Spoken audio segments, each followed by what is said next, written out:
நண்பர்கள் அனைவருக்கும் வணக்கம். பாகிஸ்தான் இப்போ தலையில தானே மண்ணவாரி கொட்டிக்கிச்சு அப்படின்னு தான் சொல்லணும். இந்தியாவை பகைத்து கொள்ளணும் அப்படின்னும் இன்னொரு நாட்டை பழி வாங்கணும்னு நினைச்சு பாகிஸ்தான் எடுத்த முடிவு இப்போ அவங்களுக்கே பேக் ஃபயர் ஆயிருக்கு. அது என்ன அப்படிங்கிற பத்தியும் அதை தொடர்ந்தே பார்த்தீங்கன்னா இந்தியாவுக்கு ஒரு இன்ப அதிர்ச்சியை கொடுத்திருக்காங்க இலங்கை. இது மட்டும் இல்லாம எங்களுக்கு எப்போதும் இந்தியா தான் அப்படின்னு சொல்லி ரொம்பவுமே இலங்கை இந்தியாவுக்கு நெகிழ்ச்சி பட பேசியிருக்காங்க. அப்படி என்ன நடந்துச்சு, இந்தியாவுக்கும் இலங்கைக்கும் இடையே என்ன ஒரு சம்பவம் நடந்திருக்கு அப்படிங்கிறத நாம இந்த வீடியோல தெரிஞ்சுக்க போறோம். அதை தொடர்ந்து பாத்தீங்கன்னா நொறுக்கி தள்ளியிருக்காங்க, தட்டி தூக்கி இருக்காங்க இந்தியா. பிரதமர் மோடி அவர்கள் இது குறித்து பெருமிதமா பேசியிருக்காங்க. அது என்ன அப்படிங்கிற பத்தியும் அதை தொடர்ந்து ரஷ்யா கிட்ட இருந்து நாம இந்த மாதிரியான ஆயுதங்கள்லாம் வாங்குறதுக்கு ஒப்பந்தம் கையெழுத்தாக போகுது அப்படின்னு சொல்லியிருக்காங்க. அந்த ஆயுதம் என்ன, அதனுடைய சிறப்பம்சங்கள் என்ன அப்படிங்கிறதெல்லாம் நம்ம இந்த வீடியோல தெரிஞ்சுக்கலாம். அதனால இது போன்ற பல சுவாரஸ்யமான லேட்டஸ்டான தகவலாம் நம்ம இந்த வீடியோவில் கொண்டுட்டு பேசியிருக்கோம் நண்பர்களே. அதனால் கடைசி வரைக்கும் பாருங்க. அதுக்கு முன்னாடி நீங்கள் சப்ஸ்கிரைப் பண்ணாமல் பார்க்குறீங்கன்னா மறக்காமல் சப்ஸ்கிரைப் பண்ணிக்கோங்க. புதுசாக நம்முடைய வீடியோ பார்த்துட்டு இருக்கீங்கன்னா கீழே இருக்கும் சப்ஸ்கிரைப் பண்ணி தட்டி அந்த பெல் ஐக்கானை கிளிக் பண்ணிக்கோங்க. அதே போல் நம்முடைய ஃபேஸ்புக், இன்ஸ்டாகிராமில் நம்மளுடைய வீடியோக்களை தொடர்ந்து பார்த்துட்டு இருக்கீங்க. என்ன பல பேர் ஃபாலோ பண்ணாமலே பார்க்குறீங்க, நீங்களாம் ஃபாலோ பண்ணிட்டு சப்போர்ட் பண்ணுங்க. வாங்க வீடியோக்குள்ளே போயிடலாம். ஆப்கானிஸ்தானுடனான வர்த்தகத்துக்கு பாகிஸ்தான் தடை விதித்த நிலையில் அந்த நாட்டுடைய பொருளாதாரம் பெரிதும் பாதிக்கப்பட்டிருக்கு.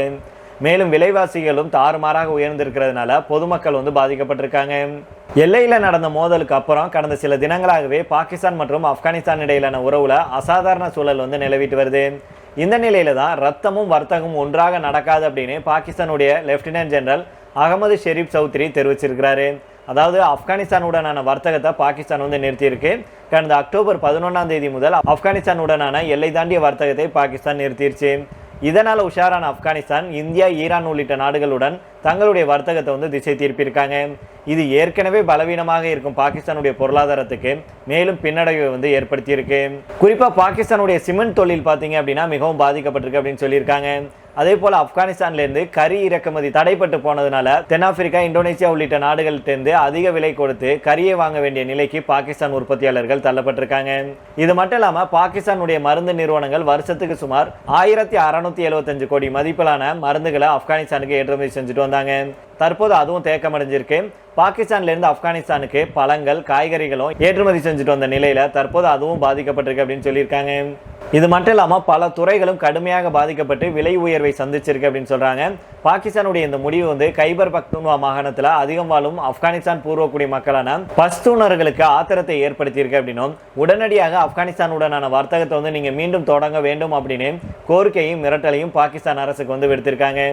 இதற்கிடையில தான் கடந்த நவம்பர் மாதத்துடைய தொடக்கத்தில் ஆப்கானிஸ்தானுடைய பொருளாதார விவகாரங்களுக்கான அமைச்சரான முல்லா கானி பரதார் பாகிஸ்தானுக்கு பதிலாக உடனடியாக மாற்று வர்த்தக நாடுகளை தேடுமாறு வியாபாரிகளுக்கு அறிவுறுத்தி இருக்கிறாரு. இந்த நிலையில தான் பழி வாங்கணும், இந்தியா கூட சேர்ந்துக்கிட்டே எங்க மேல தாக்குதலா நடத்துறீங்க, இந்தியா ஏவி விட்டா நீங்க எங்க மேல தாக்குதல் நடத்துறீங்க அப்படின்லாம் பாகிஸ்தான் பொய் பொருளையை கிளப்பி விட்டு ஆப்கானிஸ்தானை தங்களுடைய வழிக்கு கொண்டுட்டு வரணும், இந்தியாவை எப்படியாவது பழி வாங்கணும் அப்படின்னு நினைச்சு ஆப்கானிஸ்தானுடைய வர்த்தகத்துக்கு தடையை போட்டாங்க. ஆனா கடைசியில பாகிஸ்தான் ஏற்கனவே பொருளாதாரத்துல மிகப்பெரிய அளவுல வீழ்ச்சியை நோக்கி போயிட்டு இருக்கு. அப்படி இருக்கும்போது இப்படி ஒரு தடை பாகிஸ்தானுக்கு ஒரு மிகப்பெரிய அடியை கொடுத்திருக்கு. தலையில தானே மண்ணவாரி போட்டு கொண்டது பாகிஸ்தான் அப்படிங்கிற கதையா தான் இன்னைக்கு போயிருச்சு. அதனால திரும்பவும் ஆப்கானிஸ்தான்கிட்ட பாகிஸ்தான் கெஞ்ச முடியாது. அப்படியே கெஞ்சினாலும் ஆப்கானிஸ்தான் இறங்கி திரும்பவும் வர்த்தகத்தை ஆரம்பிப்பாங்களா அப்படிங்கிறது கேள்விக்குறிதான். அதனால பொறுத்திருந்து பார்ப்போம். ஆக மொத்தத்துல பாகிஸ்தான் தன்னுடைய கதையை தானே முடிச்சுக்கிச்சு அப்படிங்கிறதுல எந்த மாற்று கருத்துமே இருக்க முடியாது.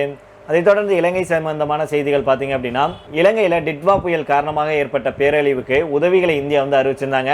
அதை கூட நம்ம பார்த்திருந்தோம். இதற்கிடையில தான் இலங்கையுடைய துயரத்தை துடைக்கும் நிரந்தர நாடாக இந்தியா இருப்பதாக அந்த நாட்டுடைய முன்னாள் நிதியமைச்சர் அலி சப்ரி அவர்கள் புகழ்ந்து பேசியிருக்கிறாரு. இலங்கைக்கு சிக்கல் ஏற்படும் போதெல்லாம் இந்தியாவே முழு மூச்சாக இறங்கி எங்களுக்கு உதவி செய்யறாங்க அப்படின்னு சொல்லி அவர் பாராட்டி இருக்கிறாரு. வங்கக்கடல்ல உருவான டிட்வா புயல் காரணமாக இலங்கையில பல்வேறு பகுதிகளிலும் அதி தீவிர கனமழை கொட்டி தீர்த்துச்சு. இதனால அந்த பகுதியில பல்வேறு இடங்கள்ல பாதிப்பு மிகவும் மோசமா இருந்துச்சு. உயிரிழப்புகளும் கூட ஏற்பட்டுச்சு.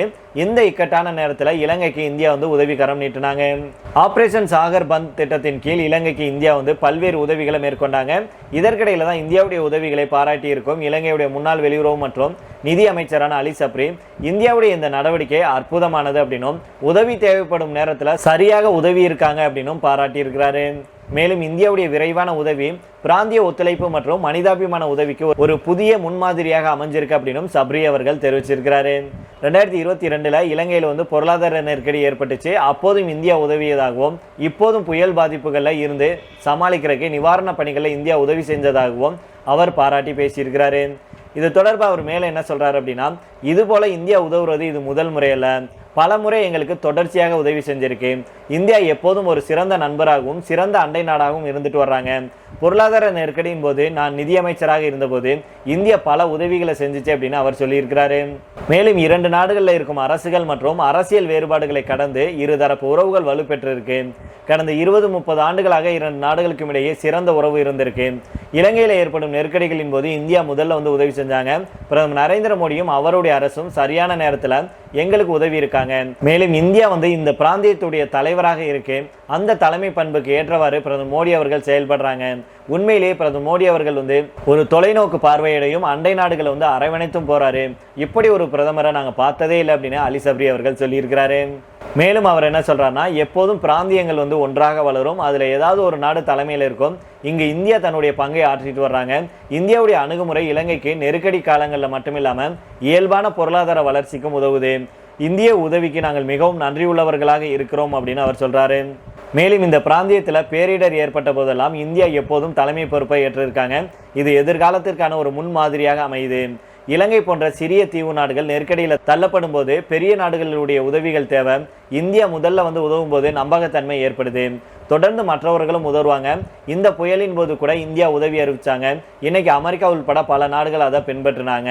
மேலும் பேரிடர் நிவாரணத்தில் மட்டுமில்லாம இலங்கையுடைய கடன் மறுசீரமைப்பு மற்றும் பொருளாதார மீட்பு நடவடிக்கையிலையும் இந்தியா ஒரு முக்கிய பங்கை வகித்துள்ளது. இதற்காக இந்தியாவை நாங்கள் பாராட்டுகிறோம் அப்படின்னு அவர் சொல்லியிருக்கிறாரு. டிட்வா புயல் பாதிப்பை தொடர்ந்து இந்தியா பல உதவிகளை செஞ்சுட்டு வர்றாங்க. கடல் மார்க்கமாக அத்தியாவசிய பொருட்களையும் அனுப்பி வைக்கிறாங்க. இந்திய கடற்படை கப்பல்கள் பல டன் உணவுகளை பாதிக்கப்பட்ட குடும்பங்களுக்கு அனுப்புறாங்க.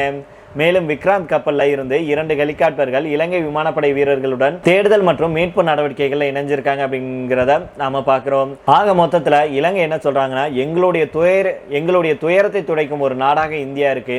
எங்களுக்கு எப்போதும் உதவுவர் நாடு எது அப்படின்னா அது இந்தியா தான் அப்படின்னும் இந்தியாவுக்கு ஒரு மிகப்பெரிய பாராட்டு கிடைச்சிருக்கு. உண்மை அதுதான் நண்பர்களே. நம்ம பல வீடியோக்கள்ல பேசியிருப்போம்.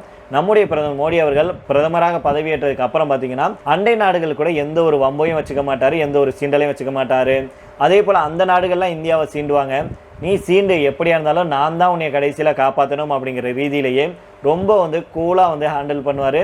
அப்படி தான் இலங்கை நமக்கு எதிராக என்னென்னவோ செஞ்சிச்சு. சீனா கூட சேர்ந்து என்னென்ன ஆட்டம் போட்டாங்க. அதுவும் அப்போல்லாம் ராஜபக்சே சகோதரர்கள் ஆட்சியை பிடிச்சிட்டு இருந்தாங்க.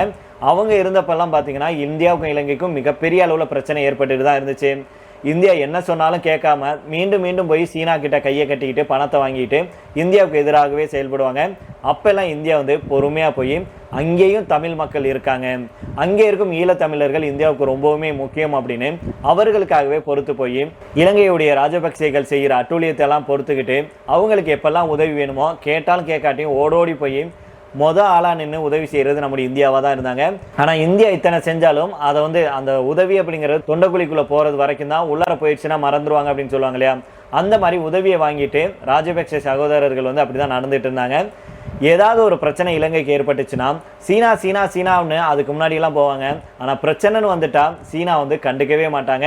கழட்டி விட்டுட்டு எங்கே இருக்காங்க அந்த டைமில் சீனா எங்கேயாவது இருக்கா அப்படின்னு நாமெல்லாம் தேட வேண்டியிருக்கோம். அப்பேற்பட்ட நிலைமை தான் இலங்கைக்கும் மற்ற நாடுகளுக்கும். அதாவது சீனா கூட யாரெல்லாம் நெருக்கமாக இருக்காங்களோ அவங்கெல்லாம் ஒரு பிரச்சனையில் இருக்கும்போது சீனா கிட்ட ஓடி போய் கேட்டாங்கன்னா உதவி, நான் உனக்கு காசு தர்றேன், ஆனால் அதை கடனாக தான் தருவேன், அதை நீ எப்போ திருப்பி தருவேன், நமக்குள்ள அக்ரிமெண்ட் போட்டுக்கலாம், இந்த கடனை நான் உனக்கு கொடுக்குறேன்னா நீ உன் நாட்டிலேருந்து எனக்கு ஏதாவது ஒன்று கொடுக்கணும் அப்படின்னு சொல்லி டீலை போட்டு தான் அந்த நாடுகள்கிட்டயே உதவிக்கு போவோம் சீனா. ஆனால் இந்தியா எந்த ஒரு எதிர்பார்ப்பும் இல்லாமல் ஓடோடி போய் மக்கள் தான் நமக்கு முக்கியம், அந்த நாட்டுடைய மக்கள் நல்லா இருக்கணும் அப்படின்னு ஓடோடி போய் யாரும் உதவி கேட்கறதுக்கு முன்னாடி உதவி செஞ்சு உலக நாடுகளிடையே இப்போ ஒரு நல் மதிப்பை பெற்றிருக்கு அப்படின்னா அதுக்கு நம்முடைய பிரதமர் மோடி அவர்கள் தான் காரணம் அப்படிங்கிறதுல எந்த மாற்று கருத்துமே இருக்க முடியாது. இதைத் தொடர்ந்து இன்னொரு முக்கியமான விஷயம் என்ன அப்படின்னா, நம்முடைய இந்தியா வந்து 2025ஆம் ஆண்டில் 357 மில்லியன் டன் உணவு தானியங்களை உற்பத்தி செஞ்சு வரலாற்று சாதனை படைச்சிருக்கு அப்படின்னு சொல்லியிருக்காங்க. இது நம் நாட்டுடைய விவசாய வளர்ச்சி பாதையில் ஒரு முக்கிய மைல்கல்லை எட்டியுள்ளதாக பிரதமர் நரேந்திர மோடி அவர்கள் பெருமிதம் தெரிவிச்சிருக்காங்க. மேலும் பிரதமர் மோடி அவர்கள் என்ன சொல்றாங்கன்னா, கடந்த 10 வருஷத்துல இந்தியாவுடைய உணவு தானிய உற்பத்தி 100 மில்லியன் டன் அதிகரித்துள்ளதாக சொல்லியிருக்கிறாரு. இதன் மூலம் விவசாய தன்னிறைவு நோக்கி நாடு சீராக முன்னேறிட்டு வருவதாக அவர் சுட்டிக்காட்டியிருக்கிறாரு. மேலும் விவசாய துறையில இந்தியா மிகப்பெரிய வெற்றியை அடைஞ்சிருக்கு.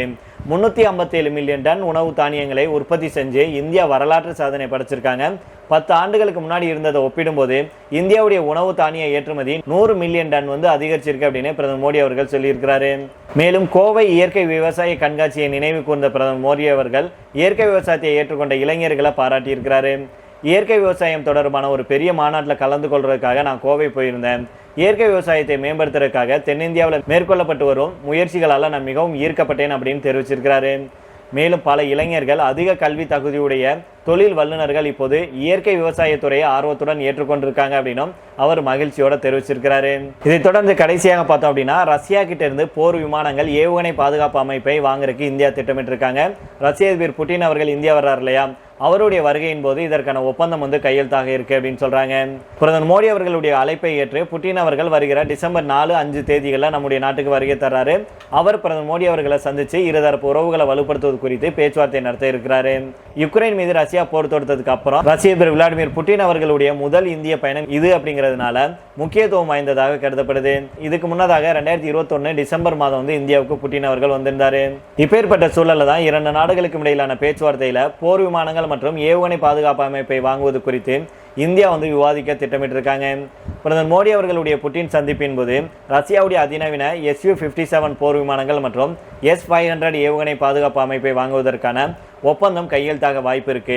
S-500 அப்படிங்கிறது உலகின் முன்னணி ஏவுகணை பாதுகாப்பு கவச வாகனமாகும். இது ஆபரேஷன் சிந்தூர்ல இந்தியா பயன்படுத்திய S-400 கவச வாகனத்தை காட்டிலும் சக்தி வாய்ந்தது அப்படிங்கிற குறிப்பிடத்தக்கது. இது தொடர்பாக இந்திய பாதுகாப்புத்துறை செயலாளர் ராஜேஷ்குமார் சிங் அவர்கள் என்ன சொல்றாருன்னா, இந்தியா வந்து ரஷ்யாவுடனான தன்னுடைய பாதுகாப்பு ஒத்துழைப்பை வந்து இப்போதைக்கு நிறுத்த விரும்பல. தொடர்ந்து இந்தியா வந்து ரஷ்யா கிட்டையும் அமெரிக்கா கிட்டையும் ஆயுதங்கள் கொள்முதல் செய்யும் அப்படின்னு அவர் சொல்லியிருக்கிறாரு. சரி நண்பர்கள், இதோட நம்ம இந்த வீடியோ முடித்துக் கொள்ளலாம். இதை பற்றி உங்களுடைய கருத்துக்களை கீழே உள்ள கமெண்ட் பாக்ஸில் சொல்லுங்க. மீண்டும் நாளை வேற ஒரு செய்திகளுடன் உங்களை சந்திக்கிறேன். நன்றி, வணக்கம்.